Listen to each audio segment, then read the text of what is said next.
How to do clone freeze frame effect in DaVinci Resolve. Hold down the Alt key and drag your video to above track to duplicate it. With the playhead above your video, go to the Fusion page. Select Media in Node and press Shift plus space. Search for Magic Mask and add it after Media in Node.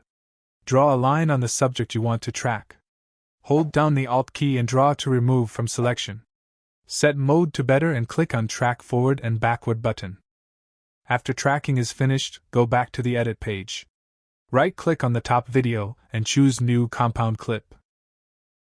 Move the playhead a little forward and with Blade tool add a cut. With keyboard right arrow key go forward one frame and add another cut. Go a little forward and cut one frame of the clip, and do this 4 or 5 times. Now delete other parts of the video except the one frame parts. Select all the cuts, right-click on one of them, and choose Change Clip Speed.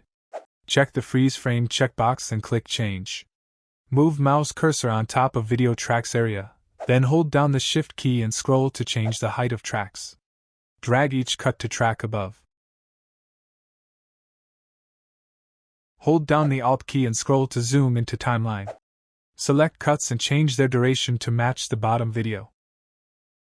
Now select everything, right-click, and choose New Compound Clip.